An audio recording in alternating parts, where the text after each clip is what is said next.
Hello student, class 12th का maths का question paper है सीबीएसई बोर्ड एग्ज़ाम के लिए। तो ये सेट 3 है, 6543 कोड है। तो इसे अच्छी तरह से आपको प्रैक्टिस कर लेना है, इम्पॉर्टेंट है। तो बोर्ड एग्ज़ाम की प्रिपरेशन कर रहे हैं और ये प्रीवियस ईयर क्वेश्चन पेपर है, तो इम्पॉर्टेंट है, आपको प्रैक्टिस कर लेना अच्छी तरीके से। तो चलिए स्टार्ट करते हैं इसका सेक्शन ए एंड देन पूरा क्वेश्चन पेपर देखेंगे। तो फर्स्ट देखिए, डोमेन है साइन इनवर्स 2x² - 3 का। तो आपको जब भी कोई इन्वर्स ट्रिग्नोमेट्रिक का डोमेन अगर क्वेश्चन में आ जाए तो कैसे करना है।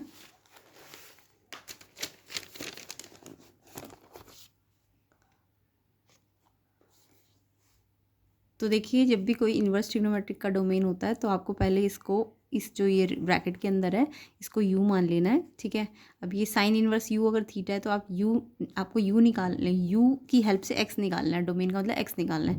तो u को आप साइड करो, साइन थीटा हो जाएगा। अब साइन थीटा के लिए आपको रेंज पता है, यानी u के लिए वैल्यू पता चल जाएगी। तो साइन थीटा के लिए क्या होता है, -1 to 1 होता है ना रेंज। तो u के लिए क्या हो जाएगी, -1 से 1। अब u क्या था आपका, u था आपका 2x² - 3।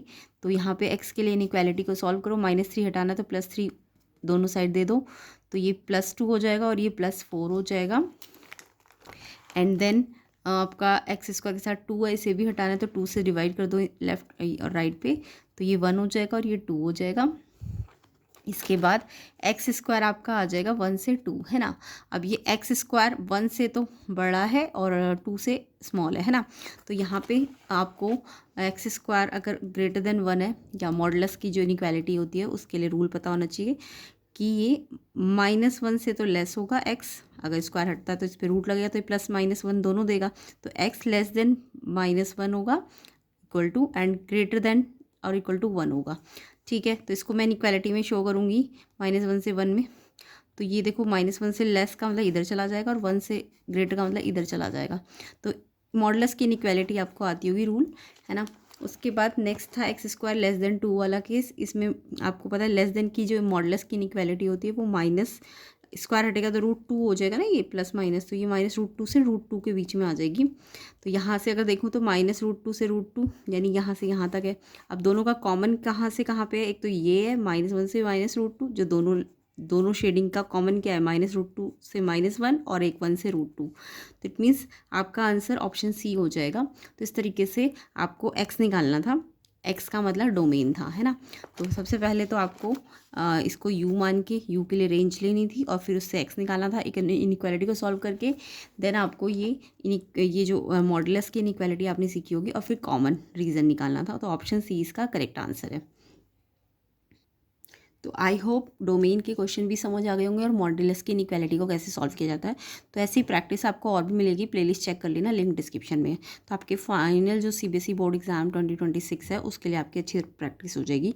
तो मैट्रिक्स गिवन है, आपको बोला डायगोनल है, सिमेट्रिक है कि स्क्यू सिमेट्रिक है या स्केलर है। तो बहुत ही सिंपल, आप इसका पहले ट्रांसपोज निकाल के देख लो, देन आपको पता चल जाएगा। तो जब हमने इसका ट्रांसपोज निकाला, यानी इस रॉ को किस में कन्वर्ट कर दिया, कॉलम में ना।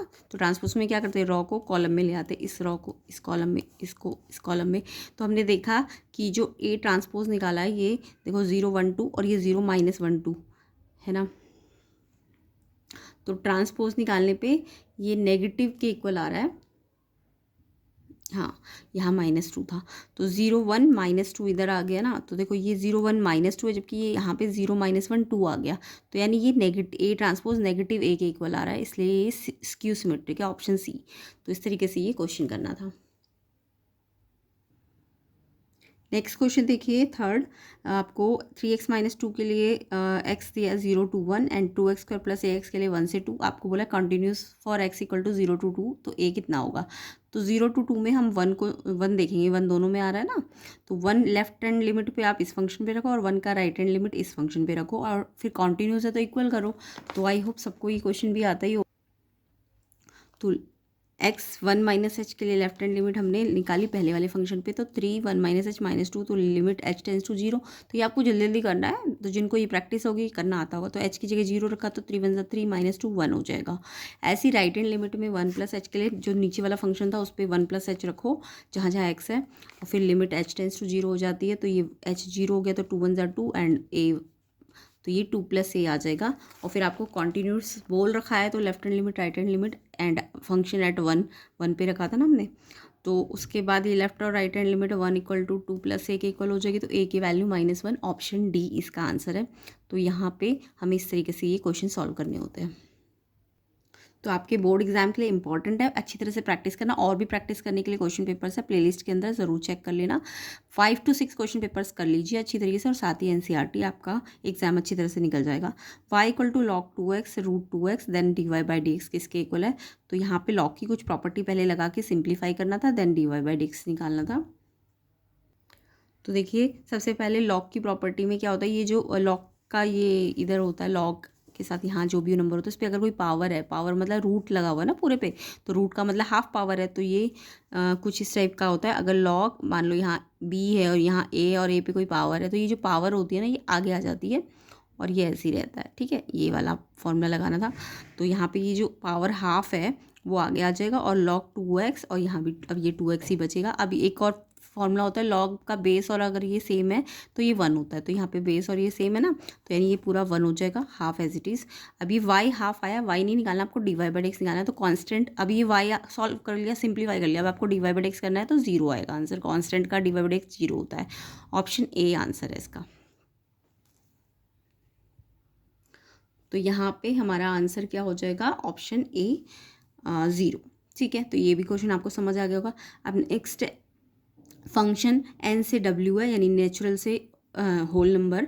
तो आपको बोला है कि अगर n इवन है तो n/2 आंसर मिलेगा, यानी कि n इवन का मतलब डोमेन अगर इवन है तो आपको रेंज n/2 मिलेगी, और अगर n ऑड है, ठीक है, तो आपको जो रेंज है वो 0 मिलेगी। तो यहाँ पे हमें क्या करना होता है, पहले आप इसको देखो, डोमेन तो नेचुरल नंबर है और जो इसका को डोमेन है वो होल नंबर है ना।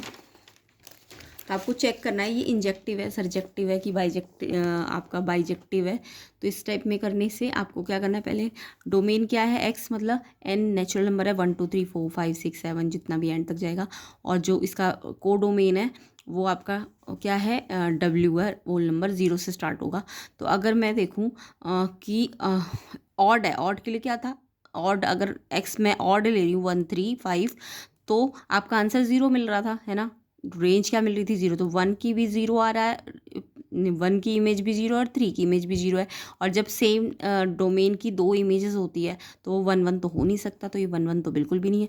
अब रेंज की बात, अब सर इसके ऑन टू की बात करें तो देखो, अगर मैं इवन लेती हूँ, इवन के लिए क्या कंडीशन थी, 2 4, तो जो आंसर आएगा वो हाफ करके आएगा। तो 2 का हाफ 1 आ जाएगा, 4 का हाफ 2 आ जाएगा। तो आपको यानी सारे इवन के इमेजेस यहाँ मिल जाएगी, और ऑड के लिए हर एक बार 0 आएगा, यानी सारी जो रेंज है वो कोडोमेन को कवर कर रही है, सारी इमेजेस की प्री इमेजेस भी आ रही है। तो इट मीन्स आपका सर्जेक्टिव तो है क्वेश्चन। तो ऑप्शन बी इसका आंसर है, सर्जेक्टिव ओनली, क्वेश्चन 5 का। तो आंसर क्या होगा, सर्जेक्टिव ओनली। तो ऐसे ही एक्सप्लेनेशन आपको प्लेलिस्ट के अंदर मिलेगी, अच्छी तरह से प्रैक्टिस कर लेना 5 to 6 क्वेश्चन पेपर्स। नेक्स्ट देखिए, the coordinate of the foot of the perpendicular drawn from the point A -2 3 5 on the y axis. तो आपको बोला है वाई एक्सिस पे इस पॉइंट से आपको इस पॉइंट पे फुट है, ठीक है, और वाई एक्सिस पे, तो वाई एक्सिस का मतलब एक्स और जेड तो 0 है, तो और फुट है, तो जो भी वो जो पॉइंट है जो फुट बना रहा होगा इस पॉइंट के साथ उसका वाई सेम होगा, है ना। तो यहाँ पे वाई एक्सिस है तो समझ जाओ एक्स और जेड तो 0 है, तो वाई एक्स जेड 0 है बट वाई है इसमें। अब ये पॉइंट ए के साथ फुट बना रहा है ना, तो यानी कि जो इसका वाई है और जो इसका वाई है वो सेम होना चाहिए, है ना। तो y3 आ जाएगा, तो पॉइंट क्या बन जाएगा, 0 y0 में y की जगह अगर मैं 3 पुट करूँ तो ऑप्शन बी इसका करेक्ट आंसर है। तो यहाँ पे आंसर 0 3 0 होगा। नेक्स्ट क्वेश्चन देखिए, A and B invertible matrices order 3 into 3 and determinant A 4 है, ए बी इन्वर्स का डिटर्मिनेंट 1/20 है, डिटर्मिनेंट बी आपको फाइंड करना है। तो आपको ना ए इन्वर्स का डिटर्मिनेंट का जो आइडेंटिटी होती है वो लगाना आना चाहिए। तो इसमें क्या है, ए बी इन्वर्स की जो अब आपको ए बी इन्वर्स दिया हुआ था, अब ए बी इन्वर्स का डिटर्मिनेंट की बात करूँ, ऐसे डिटर्मिनेंट का साइन, तो ये ये फॉर्मूला आपने पढ़ा होगा, ए इन्वर्स का अगर हम डिटर्मिनेंट करें तो 1/डिटर्मिनेंट ए होता है, ये पढ़ा होगा। तो यानी पूरे का इन्वर्स का डिटरमिनेंट करूँगी तो 1/, ये जो डिटरमिनेंट है वो नीचे आ जाएगा ए बी पे डिटरमिनेंट, और डिटरमिनेंट की प्रॉपर्टी इस पे अलग लग जाएगा, इस पे अलग लग जाएगा। अब आपको इसका डिटरमिनेंट तो क्वेश्चन में दे रखा था 1/20, कितना दिया हुआ था 1/20, एंड 1 डिटरमिनेंट ए आपको दे रखा है 4, बी डिटरमिनेंट निकालना है। अब ये 4 से 25 पे कट जाएगा और फिर डिटरमिनेंट बी 5 के इक्वल आ जाएगा। ऑप्शन डी इसका आंसर हो जाएगा। तो आंसर क्या हो जाएगा D5। नेक्स्ट क्वेश्चन देखो, अगर real x let f x x cube plus 5x plus 1 है तो आपको बोला 1/(1)(2) चेकिंग करनी है आपको। तो देखो कोई भी क्यूबिक पॉलिनोमियल की बात करूँ तो 1/1 के लिए ना इसका डिफरेंशिएशन निकालो, अगर वो ग्रेटर देन 0 आता है तो येस वो 1/1 है। ठीक, तो क्वेश्चन 8 में आपको क्यूबिक पॉलिनोमियल गिवन है, आपको 1/1 चेक करने के लिए इसका डिफरेंशिएशन करना है। तो x³ 3x² हो जाएगा, 5x का 5 हो जाएगा, 1 का 0 हो जाएगा। तो हमें दिख रहा है कि ये देखो एक्स स्क्वायर है, जब भी कोई चीज़ स्क्वायर में तो ये पॉजिटिव है और 5 भी पॉजिटिव है, तो ये पूरा जो ओवरऑल है ये हमेशा पॉजिटिव रहेगा, ग्रेटर देन 0 रहेगा, तो यानी ये 1/1 है। Differentiation greater than equal to 0 है तो 1/1 है। इसके बाद आपको इसकी ऑन टू के लिए चेकिंग करनी है। तो आप x को अगर इनफाइनाइट रखते हो इस क्यूबिक पॉलिनोमियल में, तो यहाँ पे अगर x की वैल्यू आप इन्फिनिटी या कुछ भी रखते हो तो ये आपको इवन 0 भी रखोगे तो 1 तो मिलेगा है ना। जितनी बार वैल्यू चेंज करोगे तो आपकी जो फंक्शन है वो इन्फिनिटी आएगा, और जितनी बार माइनस इन्फिनिटी रखोगे तो माइनस इन्फिनिटी आएगा, यानी कि सारे रियल वैल्यूज़ पे आपको रियल नंबर दे रहा है। तो इट मीन सारे कवर हो रहे हैं, यानी इसका रेंज जो है कोडोमेन पे जा रहा है, तो यानी ये ऑन टू भी होगा। तो 1/1 भी है और ये ऑन टू भी है। ऑप्शन सी इसका आंसर है। तो आंसर क्या होगा इसका, 1/1 भी है और ऑन टू भी है, सी ऑप्शन ठीक है इसका। नेक्स्ट देखो, value of lambda f x आपको दिया था sin x minus cos x minus lambda x plus c decreases for all real value of x are. तो यहाँ पे पहले डिक्रीजेस का मतलब पहले आपको डिफरेंशिएशन करना पड़ेगा इसका, है ना। तो सबसे पहले हमने फंक्शन का डिफरेंशिएशन किया, तो साइन एक्स का तो कॉस एक्स हो जाएगा, कॉस एक्स का माइनस साइन एक्स, तो ये minus minus plus sine x हो जाएगा, लेमडा एक्स का लेमडा माइनस का एंड कांस्टेंट तो 0 हो जाएगा। तो ये जो डेरिवेटिव है, अब मेरे को पता है कॉस एक्स के लिए -1 से 1 होता है एंड साइन एक्स के लिए -1 से 1 होता है, तो इसका जो मैक्सिमम है कॉस एक्स वो 1 है, साइन एक्स का भी मैक्सिमम 1 है। अब आप कॉस एक्स प्लस साइन एक्स का मैक्सिमम अगर निकालते हो तो ये फॉर्मूले से निकलेगा 1 का स्क्वायर प्लस 1 का स्क्वायर। अब क्योंकि ये डेरिवेटिव है तो इसे आपको डिक्रीजिंग के लिए लेस देन इक्वल टू 0 रखना पड़ेगा। तो यहाँ पे जो ये पूरा cos x plus sign x है, लेमडा उधर जाएगा, तो ये cos x प्लस साइन एक्स का जो मैक्सिमम है वो less than and equal to lambda होना चाहिए। तो ये मैक्सिमम आपको निकालना आता होगा √a² प्लस b² वाले फॉर्मूले से, तो ये √2 आ जाएगा। तो लेमडा की वैल्यू √2 से, देखो ये लेमडा की वैल्यू ग्रेटर है तो ग्रेटर देन √2 होगी। ऑप्शन सी इसका आंसर होगा। तो आंसर आ जाएगा lambda greater than equal to √2, option C. Next question देखेंगे। नेक्स्ट क्वेश्चन है, if A and B are square matrices same order such that A B A के बराबर है और बी के बराबर है, a² प्लस b² किसके इक्वल होगा। तो यहाँ पे कंडीशन दी है हमें, ए बी ए है, बी है। तो अगर मैं a² बोला है ना, a² प्लस b², तो आप a² पहले निकाल के देखो। देखो a² अगर मैं निकालती हूँ तो a² को a इंटू ए लिख सकते हैं। अब इस a की जगह मैं क्या लिख सकती हूँ, ए बी गिवन था क्वेश्चन में, तो a की जगह मैंने ए बी रखा। अब ये इसको मैं ए को एक साथ लिख सकती हूँ और b को अलग, तो ये ए क्या है, a² b, तो यहाँ से तो मेरा a² नहीं निकल पा रहा, मतलब a² b निकल रहा है। अगर मैं दूसरी तरीके से करूँ, यानी अब मैं इस वाले a को चेंज करूँ तो ये a b है और ये a, यानी पहले मैंने इस वाले a को चेंज किया, अब मैं इस वाले a को चेंज करूँ तो a b a आ जाएगा, यानी a की जगह ए बी पहले रख दिया, फिर ए एज इट इज़।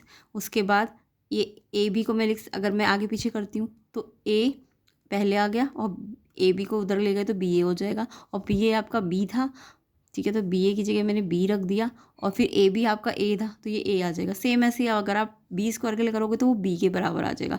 तो a² प्लस b² जो है ना, a² की जगह a आ गया, b² की जगह b आ गया, तो ये आंसर हो जाएगा ऑप्शन ए। तो आंसर है आपका a plus B, option A. Next question देखिए, area of region enclose by the curve y equal to √x and lines x equal to 0 and 4 and x axis. तो यहाँ पे तो इनइक्वालिटी ये आपको आता ही होगा। आप पहले y dx करोगे क्योंकि x की वैल्यूज़ दी है ना, तो लिमिट x के लिए 0 to 4 लग जाएगी एंड √x dx। उसके बाद आपको y की जगह y आपका √x था ना, तो y की जगह क्या रख दोगे, √x dx, और फिर √x का इंटीग्रेशन करो x की पावर 3/2 और 2/3 यहाँ आ जाएगा, और लिमिट है 0 to 4। अब इस पर पहले अपर लिमिट लगाओ 4 और फिर 0 लगाओ एंड इसका आंसर आ जाएगा आपका, ये 2/3 बाहर है, 4 पे 3/2 का मतलब 4 मतलब 2 की पावर 2 और एक्स्ट्रा 3/2 से 2 कट गया तो 2 के 3 8 होता है और 2/3 इंटू 8 आपका कितना हो जाएगा 16/3 स्क्वायर यूनिट। बाकी एक्स एक्सिस बोला है तो मेरे हिसाब से तो इसे 2 से भी मल्टीप्लाई करना है। अगर ये बोलते, क्योंकि एक्स एक्सिस का मतलब तो यहाँ भी हो रहा है और यहाँ भी हो रहा है ना, तो इट मीन्स ये 32/3 आना चाहिए। आप कमेंट करना है इसका आंसर क्या होगा, ठीक है। तो क्योंकि एक्स एक्सिस का मतलब तो एक्स एक्सिस तो यहाँ भी और नीचे भी है ना, तो इसलिए डबल होना चाहिए। नेक्स्ट देखो क्वेश्चन,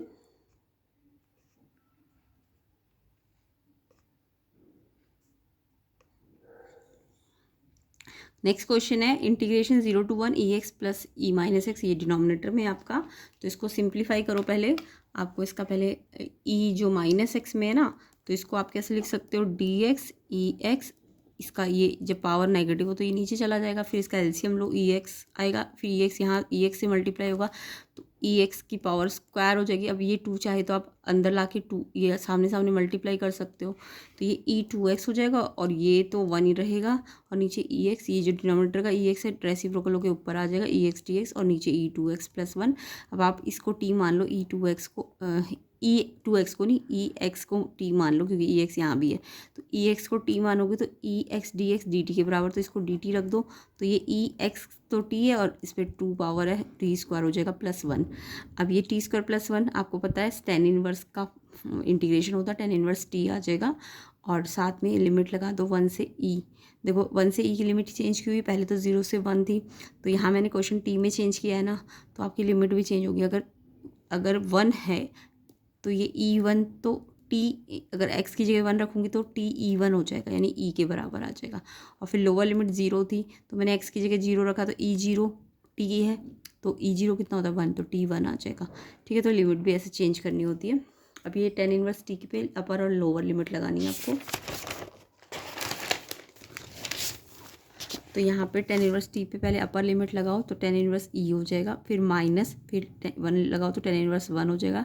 tan इनवर्स 1 आपको पता है π/4 होता है, tan inverse e minus π/4, option C इसका आंसर है,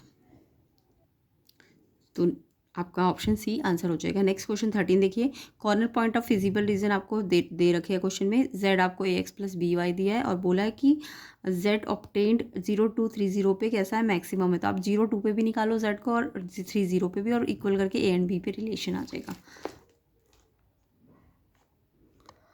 तो देखिए z ax प्लस by है, आपको 0 2 पे निकालना है, तो x की जगह 0 y की जगह 2 रखो इस पर, तो ये तो 0 बन गया, तो ये 2b हो जाएगा, है ना।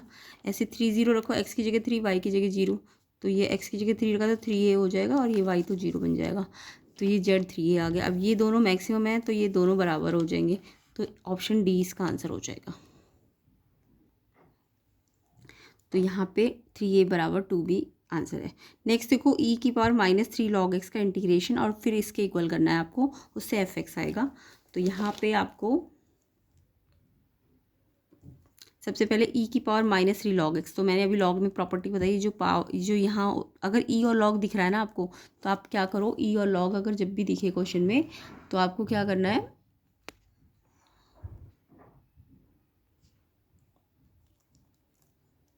ये e और log को एक साथ लाना है, तो ये -3 को यहाँ से बीच में से हटाना पड़ेगा। तो log की प्रॉपर्टी क्या कहती है कि ये जो -3 आगे होता है ना, ये पावर पे चला जाता है इसके साथ, ठीक है, या तो पावर है तो आगे आ जाता है, या ये यहाँ है तो यहाँ आ जाएगा, तभी e और log एक साथ होंगे। अभी e और log एक साथ नहीं है, आप -3x नहीं लिख सकते, गलत हो जाएगा।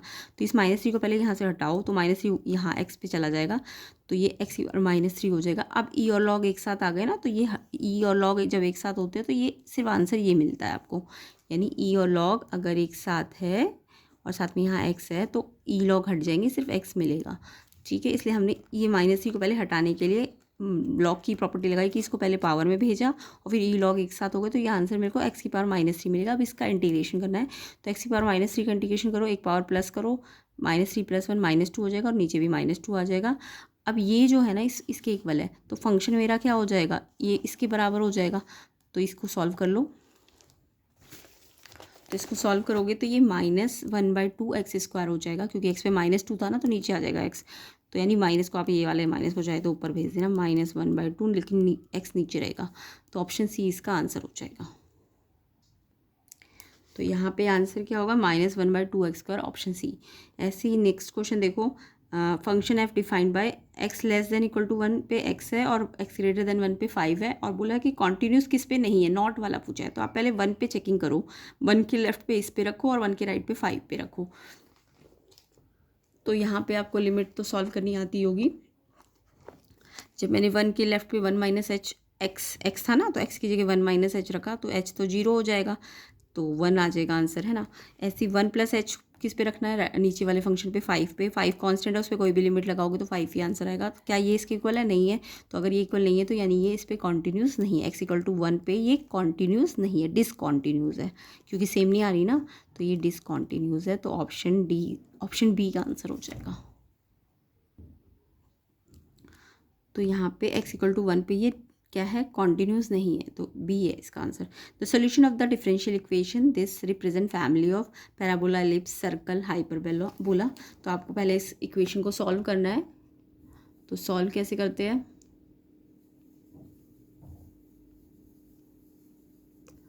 तो देखो dy/dx और ये x/y, तो आपको पता है सेपरेबल फॉर्म करेंगे। dy के साथ y लाओ तो ये dy तो ऊपर ही रहेगा, ये y यहाँ आएगा तो ये ऊपर आ जाएगा, और dx नीचे, तो इसको इधर भेजो तो -x dx, फिर इंटीग्रेशन कर दो, सेपरेबल फॉर्म आती है ना आपको।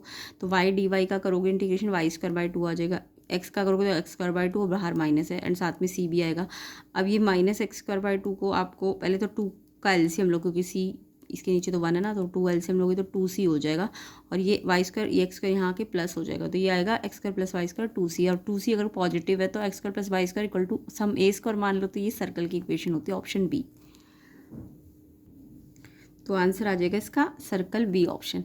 नेक्स्ट क्वेश्चन देखो, द साइड ABAC ट्राइंगल की represented by vector this and this. AB आपको ये वेक्टर दिया हुआ है और AC आपको ये वेक्टर दिया है, और बोला लेंथ ऑफ मीडियन AD ए से डालनी है BC पर।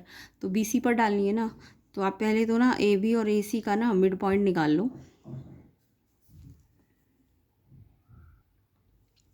तो देखिए मिड पॉइंट ऑफ BC निकालना पड़ेगा, क्योंकि ए से डालनी है ना। तो मिड पॉइंट ऑफ BC के लिए आपको एक तो B वेक्टर चाहिए और एक C वेक्टर चाहिए, उनका मिड पॉइंट चाहिए। तो B और C वेक्टर का मिड पॉइंट चाहिए, और फिर 2 से डिवाइड करते हैं ना मिड पॉइंट के लिए, तो B वेक्टर C वेक्टर को ऐड करके 2 से डिवाइड। तो B वेक्टर आपका ये है, C वेक्टर आपका ये है। अब ऐड कैसे करते हैं, J वाला J वाले के साथ, K वाला K वाले के साथ, और I वाला I वाले के साथ।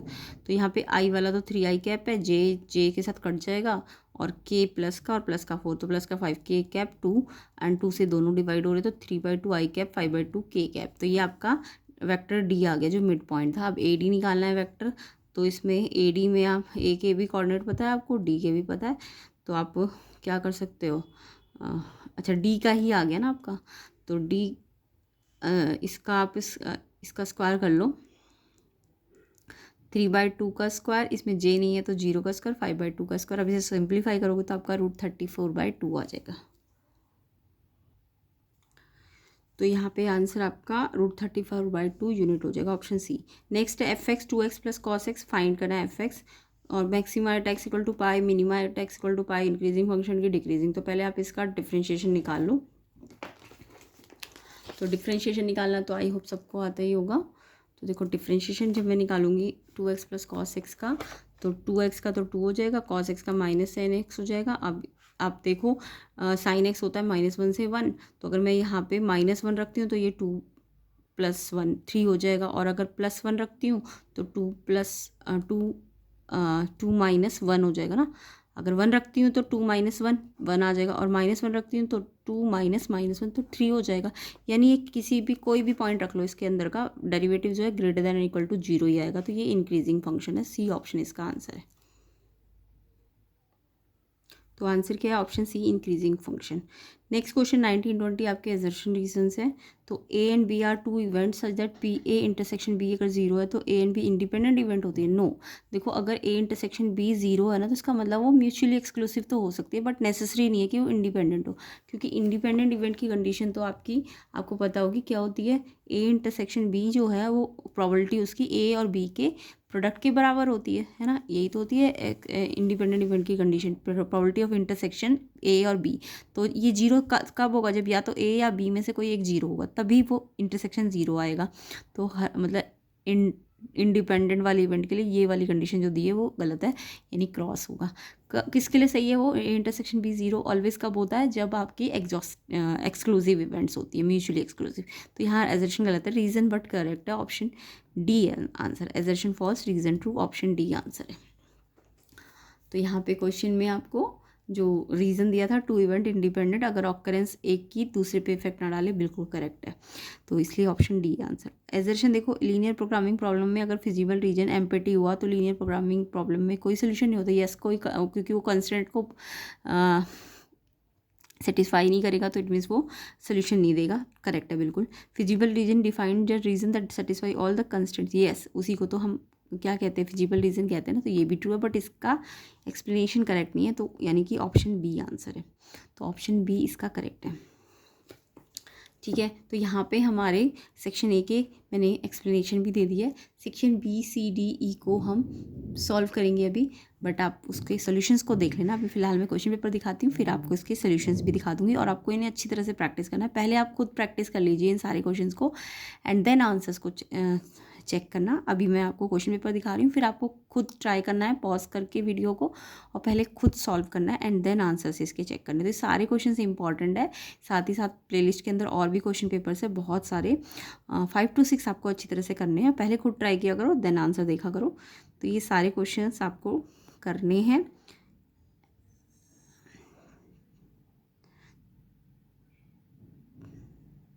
तो ये आपके 4 मार्क के क्वेश्चन है। सेक्शन डी 5 मार्क्स, ये वो 3 मार्क्स का, ये सेक्शन डी 5 मार्क्स का है। तो सारे ही क्वेश्चन इंपॉर्टेंट है, और इससे आपकी प्रैक्टिस अच्छी हो जाएगी। तो आपको अच्छी तरीके से करने हैं। पहले खुद करिए, फिर आंसर्स मैं जो दे रही हूँ फिर उनसे आपको इसे मैच करना है। और अगर डिटेल सॉल्यूशंस चाहते हो तो आप क्वेश्चन प्लेलिस्ट को चेक कर लेना, लिंक डिस्क्रिप्शन में। ये इसका सेक्शन ही केस स्टडी क्वेश्चंस है। तो पहले क्वेश्चंस को आपको खुद ट्राई करना है। केस स्टडी 2,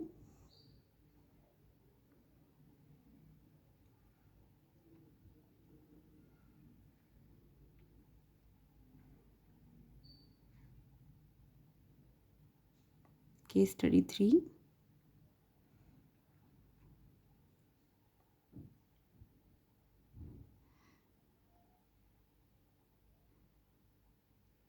चलिए अभी इनके आंसर्स भी देख लेते हैं। और पहले लेकिन मैं कहूँगी कि आप पहले इन्हें खुद ट्राई कीजिए। तो ये सारे आंसर्स तो जो सेक्शन ए के हमने किए थे वो एक बार फिर से देख लीजिए, बट मैंने उसे एक्सप्लेन कर दिया है। बाकी सेक्शन बी टू डी आपको आंसर्स देख लीजिए, एक्सप्लेनेशन आंसर में ही मिल जाएगी, ये तो उसके एक्सप्लेनेशन नहीं थे।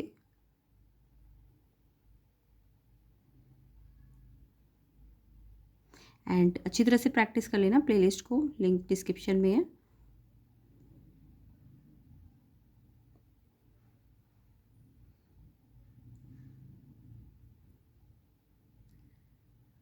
चलिए सेक्शन बी को देख लीजिए, पहले आप खुद कर लेना, फिर आंसर्स मैच कर लेना। तो ये इसके 21 क्वेश्चन, 22 का बी पार्ट, 23 मैच करते जाना, और कमेंट करना मुझे सारे बच्चे कितने क्वेश्चंस के आंसर आपने ठीक किए। 24 A B, 25 section C 3 marks. तो आपको आंसर्स चेक करने हैं और देखना है कितने आपके करेक्ट है। इससे आपकी प्रैक्टिस अच्छी तरह से हो जाएगी। और प्रैक्टिस करना चाहते हो तो प्लेलिस्ट को चेक कर लेना, लिंक डिस्क्रिप्शन में है। 5 to 6 क्वेश्चन पेपर अच्छी तरह से प्रैक्टिस कीजिए, एनसीईआरटी अच्छी तरीके से कीजिए। 28, 29 ये आपका प्रोबेबिलिटी में से है, ये इसका आंसर है। कमेंट करना सारे बच्चे कितने करेक्ट थे आपके जब आपने किए। 29, 30, 30 का बी, 31 LPP में से,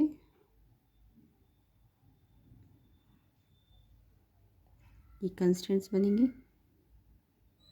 सेक्शन डी 5 मार्क्स वाले क्वेश्चंस, 32 क्वेश्चन, 33 ये आपका वेक्टर में से है, 2 क्वेश्चन है इसमें से, ऑप्शंस है, ये और वाला है, स्क्यू लाइंस इम्पॉर्टेंट है बहुत ज़्यादा। 34 देखिए, ये मॉडुलस की इंटीग्रेशन है, इम्पॉर्टेंट है दोनों ही।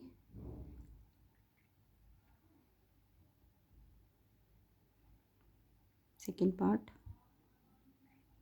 तो कमेंट करना मुझे सारे बच्चे कितनी प्रैक्टिस हो चुकी है आपकी। और इम्पॉर्टेंट क्वेश्चन पेपर्स है तो ये आपके PYQs है, अच्छी तरह से इन्हें प्रैक्टिस करना है, जो कि आपके बोर्ड एग्ज़ाम के लिए इम्पॉर्टेंट है बहुत ज़्यादा। सेक्शन ई देखिए आपके केस स्टडी 4 मार्क्स क्वेश्चंस, 36 ये इसके आंसर्स है।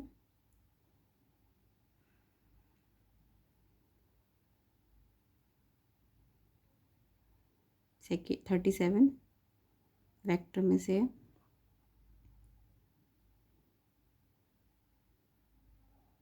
ये आंसर है इसका।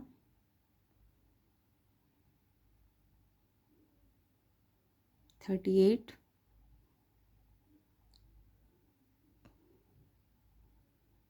ये आंसर्स है।